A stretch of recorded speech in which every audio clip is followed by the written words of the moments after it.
Alors, frères et sœurs, nous vous bénissons dans le précieux nom de notre Seigneur Jésus-Christ.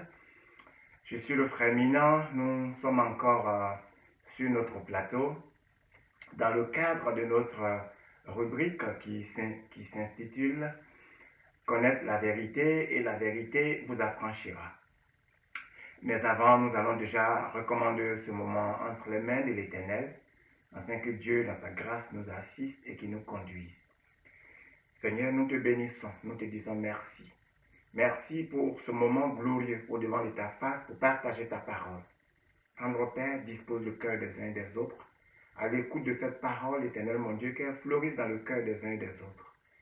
Nous te bénissons, te disons merci pour ta grâce et ton onction, pour ton Saint-Esprit, Seigneur, qui est à l'œuvre en chacun de nous.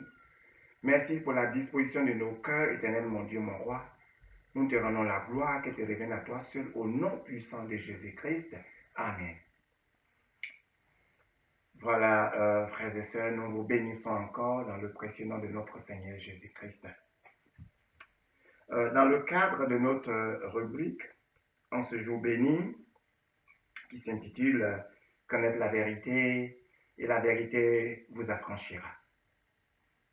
Nous allons développer un thème ce jour béni qui s'intitule « Domination sur les démons ». La domination sur les démons. Alors, il est très important de rappeler aux uns et aux autres que le chrétien qui est né de nouveau, qui est en Christ, n'a pas besoin de se faire délivrer par quelqu'un d'autre. Il n'a pas besoin de courir derrière des pasteurs pour être délivré. Il est très important que nous le sachions, parce qu'aujourd'hui, nous sommes sur ce plateau pour exhorter les uns les autres, parce que nous avons vu des choses. Nous avons vu des hommes de Dieu, se disant hommes de Dieu bien sûr, si seulement s'ils le sont, en train de marcher sur des gens pour leur dire qu'ils sont délivrés. Toi, ma soeur, toi, mon frère qui me suit en ce jour béni, tu n'as pas besoin de te laisser assujettir par quelqu'un pour être délivré. Parce que comment comprendre? La Bible dit que Dieu a créé l'homme à son image. C'est à l'image de Dieu que nous avons été créés. Et Jésus a béni l'homme. Et il a dit d'assujettir la terre. Mais il n'a pas dit d'assujettir l'homme. Il n'a pas donné l'ordre de nous assujettir les uns et les autres. Alléluia. Que le nom de l'Éternel soit béni. Alors toi, qui es chrétien, qui es né de nouveau, si tu connais réellement la parole de Dieu et que tu penses que tu es envoûté, que tu penses que tu as des problèmes, que tu penses que tu as un problème de sorcellerie, et que tu vas voir un homme de Dieu qui te dit de te coucher pour qu'il marche sur toi. C'est-à-dire, quand il se couche sur toi, et quand il marche sur toi, il est en train de t'assujettir. Mais ouvrez un peu les yeux de votre cœur.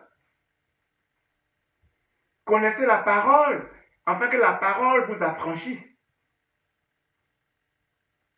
Jésus-Christ, le roi des rois, le Dieu lui-même, quand nous parcourons la Bible, qui est le livre de la vérité, n'a en aucun cas, pour guérir quelqu'un, marché sur la personne. Quand nous prenons les apôtres, en aucun cas, ils ont marché sur des gens pour pouvoir les guérir. Et ce que vous devez savoir aujourd'hui, c'est que Église n'est pas Église. Nous sommes dans les derniers temps et Satan a ouvert beaucoup d'églises à son actif. Et ces gens qui se disent qu'ils font des miracles avec des potions magiques, avec des mains dynamisantes, que vous allez voir et qui vous disent de vous coucher pour qu'ils marchent sur vous. C'est un rituel que vous ne savez pas. Parce qu'il n'est pas possible que quelqu'un qui a la lumière, quelqu'un qui sait que Dieu a créé l'homme à son image, et qui sait que le Saint-Esprit est en chacun de nous et qui possède aussi l'Esprit de Dieu, ne peut pas marcher sur son prochain. Lorsqu'on marche sur vous, on est en train de vous assujettir. Ouvrez les yeux de votre cœur. Il est important que vous cherchiez la vérité et que la vérité vous affranchisse. C'est vrai de courir derrière des hommes de Dieu, soi-disant hommes de Dieu, parce qu'un homme de Dieu qui connaît la parole de Dieu, un homme de Dieu en qui l'Esprit Saint réside, qui connaît la connaissance spirituelle et qui l'applique de façon participative, ne peut pas demander à son frère de se coucher pour qu'il marche sur lui. Ça ne répond à rien. Ça ne répond qu'à un acte de rituel. Mais dans le même temps, il y a des femmes qui vont voir des pasteurs, des hommes de Dieu, des soi-disant hommes de Dieu. Il y a des jeunes filles qui vont voir des hommes de Dieu, soi-disant hommes de Dieu, et qui se disent qu'elles ont des problèmes, et l'homme de Dieu lui demande d'enlever son dessous, afin de prier dessus. Mais on ne peut pas associer une chose abominable à Dieu. On ne peut pas associer ce qui est abominable à la divinité. Ce n'est pas possible. Pour guérir quelqu'un, je veux dire pour désenvoûter la sœur, tu n'as pas besoin d'enlever son dessous. Tu n'as pas besoin d'être en contact avec ses parties intimes. Ouvrez vos yeux parce que vous vous égarez avec ceux-mêmes déjà qui sont égarés et qui égarent la multitude. Des frères et sœurs qui disent qu'ils sont envoûtés et qui vont voir des prophètes et des prophétesses. Et la prophétesse leur recommande des éléments qu'ils doivent envoyer, c'est-à-dire un parfum, un drap blanc, une certaine somme d'argent, pour venir faire un bain. Alors, en quoi consiste le drap blanc? En quoi consiste le parfum? Et en quoi consiste le bain que tu prends? Ça, c'est un rituel. La parole de Dieu n'a rien à voir avec. Mais il faut connaître la parole de Dieu pour savoir de quoi il s'agit. Mais pour guérir quelqu'un, pour désenvoûter quelqu'un, on n'a pas besoin d'amener un drap blanc. On n'a pas besoin d'amener un parfum. On n'a pas besoin de prendre un bain. C'est un rituel. C'est du vaudou. Mais vous ne le savez pas. Vous êtes égarés derrière ces prophètes, derrière ces prophétesses, qui sont allés acquérir ces potions sataniques et qui possèdent des églises démoniaques derrière lesquelles vous courez. Et ils ne vous laissent pas voir la face de Dieu. Ils ne vous laissent pas, découvrir la vérité. Et ils vous tiennent captifs dans leurs églises et vous font croire que vous avez la lumière. Cependant, vous êtes dans les ténèbres. Il n'est pas possible de délivrer quelqu'un avec un drap blanc, avec un parfum, en faisant un bain. C'est-à-dire, quand tu amènes ces éléments-là, alors la prophétesse, logiquement, avec sa logique spirituelle, entre guillemets, fait peut-être une prière, mais moi je vais vous dire, c'est des incantations, et tu t'en vas, tu prends un bain.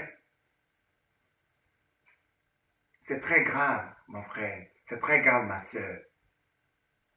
La Bible dit, en vertu de la puissance de Dieu, nous utilisons les choses qui n'existent pas, mais qui existent dans le règne spirituel, par la puissance de Dieu, pour chasser les démons, pour guérir la maladie. On utilise les choses qui n'existent pas, mais qui existent dans le règne spirituel, pour anéantir celles qui existent. C'est ça la solution. Alors, de quoi il s'agit? Tu es malade? Oui. Ok. En vertu de la puissance de la parole de Dieu, nous utilisons la prière. Nous prions sur le malade. Ça, ce sont des choses qui n'existent pas, mais qui existent dans le règne spirituel, pour anéantir la maladie qui existe, pour anéantir l'envoûtement qui existe. Donc, en vertu de la puissance de Dieu, nous utilisons les choses qui n'existent pas. mais qui existe dans le règne spirituel, par la puissance de Dieu, par la foi, pour anéantir celles qui existent, telles que la maladie, telles que l'envoûtement, la sorcellerie. C'est le secret. Il n'y a pas un autre secret. Frères et sœurs, nous allons essayer de voir rapidement dans Matthieu 16, verset 17, qu'est-ce que Dieu nous dit. Il dit, voici les signes qui accompagneront ceux qui auront cru. Ça, c'est un fait. Il veut dire par là, voici les signes par lesquels vous allez le reconnaître. En mon nom, ils chasseront les démons. Vous savez, le diable est tellement intelligent.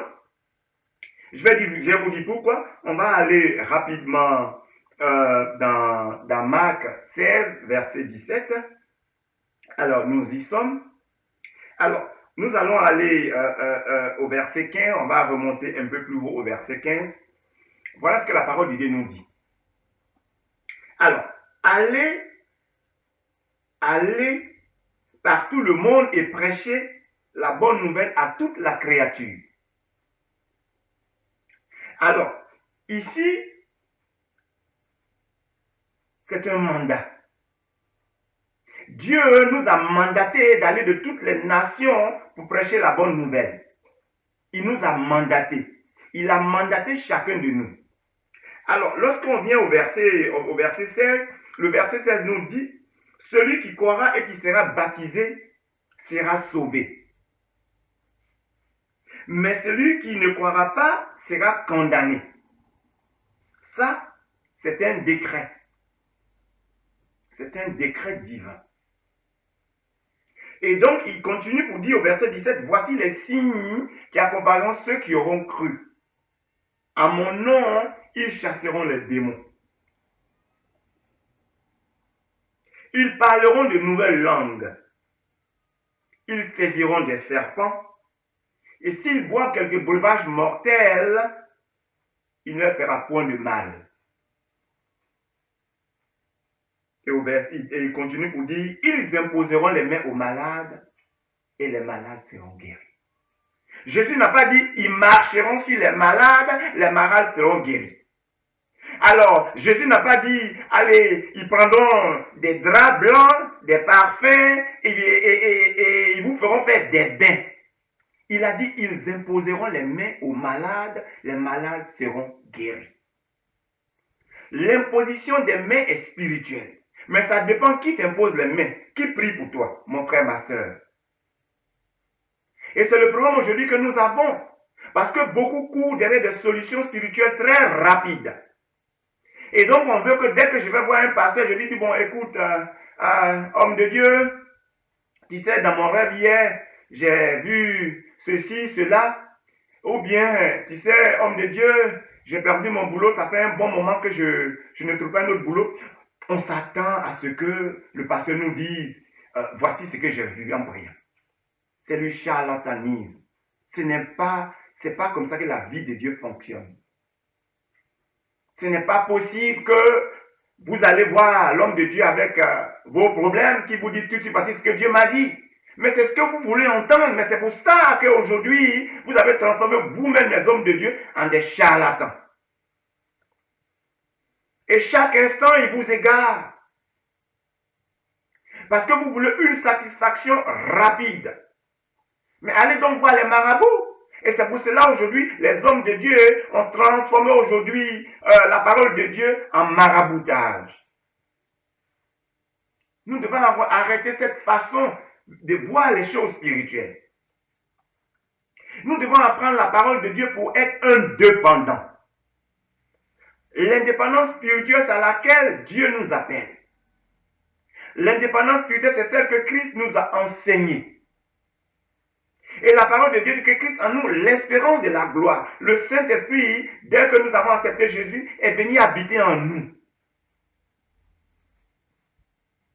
C'est pour ça que Paul dit, vous petits enfants, vous êtes de Dieu.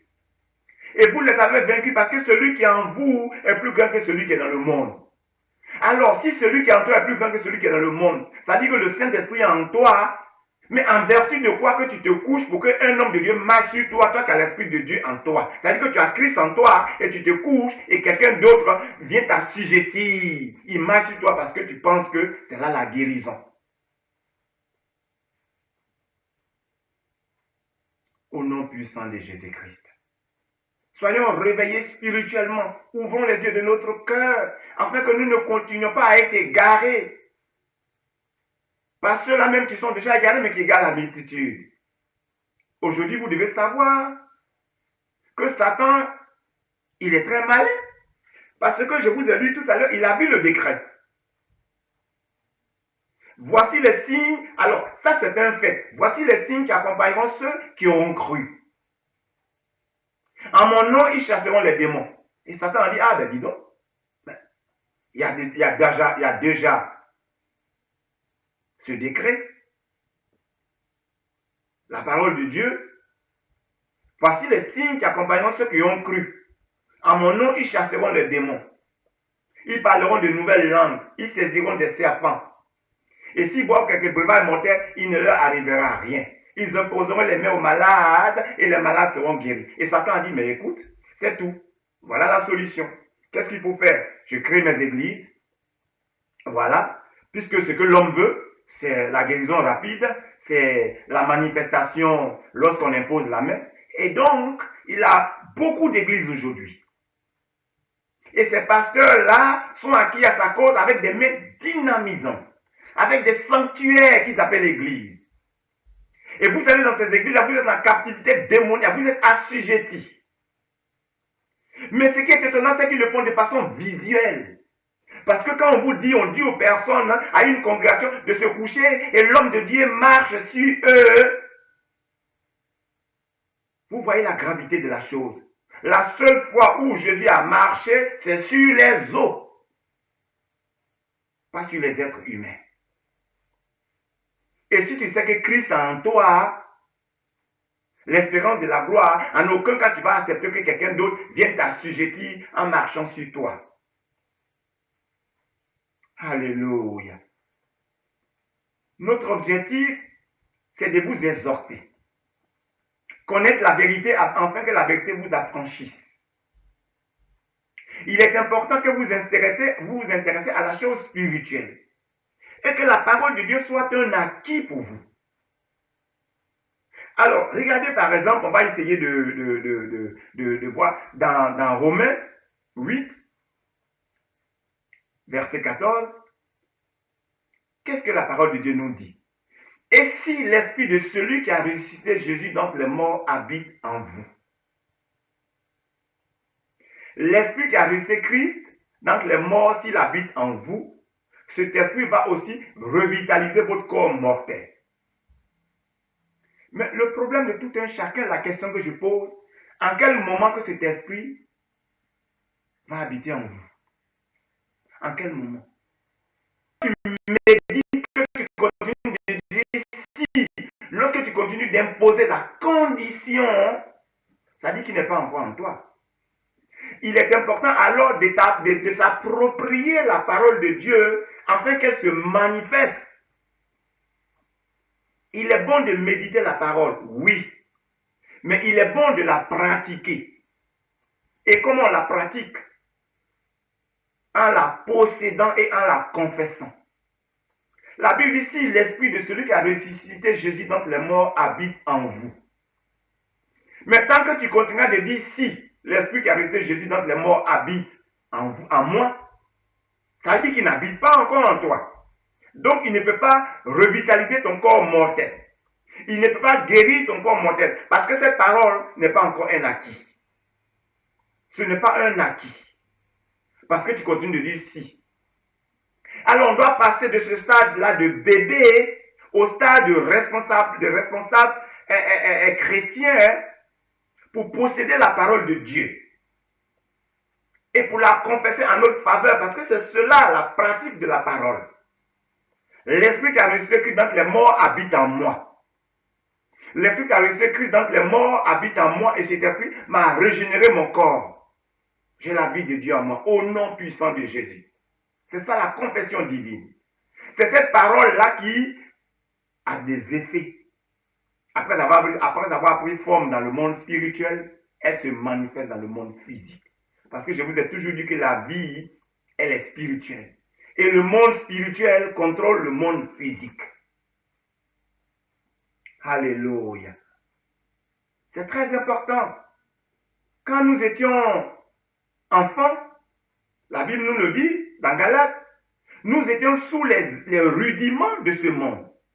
Quand nous étions enfants, nous étions sous les éléments de ce monde. Nous étions tétanisés par les principes de ce monde.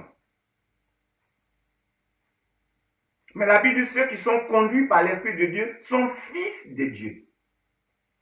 Et vous savez qu'aujourd'hui, le problème des uns et des autres, le problème dans nos églises aujourd'hui, c'est que nos églises sont remplies de convertis. Et il y a une différence entre le converti et l'enfant. Et il y a une différence entre l'enfant et le fils. Alors une église qui est remplie à 80% de convertis, c'est pas cette église-là même qui peut résister longtemps. Parce que je vais vous dire, la différence, c'est que le converti, lui, il vient à l'église, mais il ne reste pas. Le converti, c'est celui, ça fait 6 mois, il est à l'église, il est venu pour le boulot, il s'est converti, il est venu pour le boulot. Depuis 6 mois, il n'a pas eu le boulot. Il entend qu'il y a un autre prophète qui va faire des miracles. Allez, il est parti. Ça, c'est le converti. Le converti, c'est celui qui vient là parce qu'il a entendu que ce prophète-là fait des miracles, qui est venu chercher des miracles. Il est là pour un moment donné. Et après, quand il ne voit pas de miracles, allez, il s'en va. Ça, c'est le converti. Le converti, c'est la fille qui est venue à l'église parce que depuis dans le monde, elle n'arrive pas à se marier. Alors on lui a dit, va à l'église, tu verras. Si tu vas à l'église, tu trouveras quelqu'un tout de suite. Parce qu'à l'église, il suffit d'être sérieux, c'est très rapide, et puis bon, écoute, machin. Et donc elle vient à l'église, alors 1 mois, 2 mois, 3 mois, 6 mois, elle ne trouve pas de mari, écoute, elle s'en va.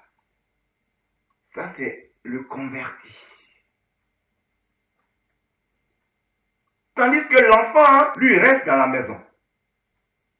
Quel que soit le vent de l'adversité, l'enfant reste dans la maison. Parce qu'il fait partie de la maison. Le fils, c'est celui qui a grandi, étant dans la maison, étant enfant, et qui grandit. Mais le constat, il est clair. Les églises sont remplies aujourd'hui de convertis.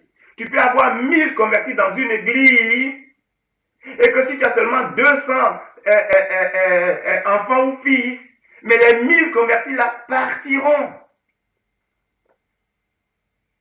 Je vous exhorte en ce jour béni, frères et sœurs, de ne plus rester convertis. Tu ne pars pas à l'église pour quelque chose. Tu vas à l'église d'abord pour chercher le salut. Parce qu'après avoir gagné ce monde, et que ton âme périsse, ça sert à quoi? Donc l'objectif déjà pour lequel tu vas à l'église, c'est que tu sois sauvé. Mais quand tu pars à l'église dans l'objectif d'avoir un mari parce que ce sont des solutions rapides, aujourd'hui on s'attache aux choses spirituelles rapidement pour régler un problème. Alors, avec cette mentalité, le diable qui rôde, qui connaît ta pensée, parce que chaque fois tu en parles avec tes amis, quand tu es avec tes amis, et donc le diable a entendu, il a ça. Et donc lorsque tu es dans cette maison de Dieu et que les choses ne bougent pas, mais le lendemain tu te retrouves quelque part d'autre où il y a un prophète, où tu en as entendu parler. Nos églises sont remplies de convertis. Et nous devons tout faire pour changer cela. La Bible dit la parole de Dieu est vivante et efficace. Plus tranchante qu'une épée quelconque à double tranchant. Pénétrant jusqu'à partager âme et esprit. Où est les jointures? Elles sont les sentiments du cœur et nulle créature n'est cachée devant elles. Mais tout est à nu et à découvert aux yeux de celui à qui nous devons rendre compte. Alléluia. C'est très important. C'est très important. La parole est vivante et efficace. Christ est mort pour nos péchés.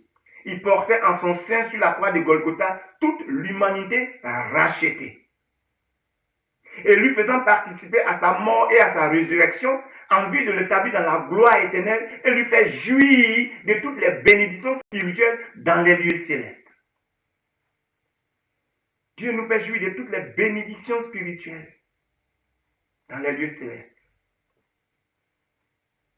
Mais quand tu allais à l'église pour une solution rapide, ce n'est pas possible. Parce que la vie de Dieu, ce n'est pas de la loterie. Et c'est pour ça que beaucoup veulent des solutions rapides et ils sont trompés. Par ceux-mêmes déjà que le diable a trompé et qui se sont déjà égarés, qui ont quitté le chemin et qui sont dans les ténèbres. Alléluia. Que le nom de l'Éternel soit béni. Que la gloire revienne à l'Éternel. Ouvrons nos yeux, frères et sœurs. Cherchons à connaître réellement qui est Dieu. Cherchons la parole vivante et puissante. Car vous avez aussi reçu le mandat. Car vous aussi, vous pouvez imposer les mains aux malades et les malades vont guérir. Ça veut dire que vous pouvez vous-même imposer la main quand vous êtes malade. Et désormais, ne vous laissez pas assujettir par des soi-disant hommes de Dieu qui marchent sur vous. Ils vont vous casser les côtes. Ce n'est pas en marchant sur toi. Quelle relation qu'il y a entre marcher sur quelqu'un et lui imposer les mains?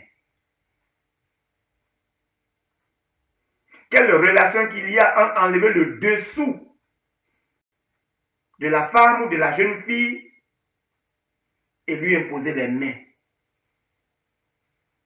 Alléluia. Ouvrez les yeux de votre cœur. Ne soyez pas des bébés flottants à tout vent de doctrine. Ne soyez pas à la recherche des solutions spirituelles rapides. On va vous servir du maraboutage. Vous allez vous retrouver sur des chemins du sans retour. Parce que c'est sanctuaire, lorsque vous y allez, le diable captive votre âme. Et ce que vous ne savez pas, c'est que vous êtes en captivité démoniaque.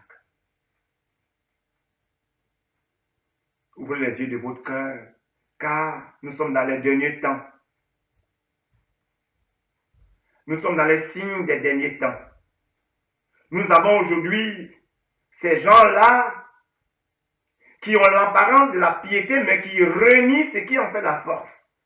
Ils ont l'apparence de la piété, mais reniant ce qui en fait la force. La Bible dit que ces gens-là, éloignez-vous d'eux. Alléluia. Que le nom de l'Éternel soit célébré. Et que gloire revienne à sa majesté. Pour que chaque instant nous soyons édifiés. Pour que chaque instant nous ouvrons les yeux de notre cœur. Alléluia. Merci Seigneur. Nous vous exhortons à vous accrocher à la parole de Dieu. Accrochez-vous à la parole de Dieu. Parce que vous aussi vous êtes appelés. Vous avez aussi reçu le mandat. Si vous avez accepté Christ, vous avez accepté son mandat. Vous êtes porté du message divin. Allez porter ce message haut partout. Guérissez aussi les malades. Vous aussi, vous pouvez le faire. Ne restez pas à vous assujettir par des gens. Ne restez pas à vous flatter par des gens. Pour être guéri, tu n'as pas besoin d'aller payer un drap blanc. Pour être guéri, tu n'as pas besoin de payer un parfum. Tu n'as pas besoin de prendre un bain. Sortez de ces choses rituelles, de ces choses sataniques qui vous envoûtent encore davantage et qui vous tiennent captifs. Alléluia. Que le nom de l'Éternel soit béni. Merci Seigneur pour ta grâce. Merci pour ce moment que nous avons passé au devant de l'Éternel. Nous vous bénissons, frères et sœurs, et vous demandons de rester scellés en Christ, afin que la parole de Dieu qui est vivante et efficace soit réellement un acquis pour vous, afin que vous possédez les choses spirituelles, qu'elles se manifestent en vous, et que l'Esprit lui-même rende témoignage chaque instant de votre vie chrétienne. Au nom puissant de Jésus-Christ, Amen.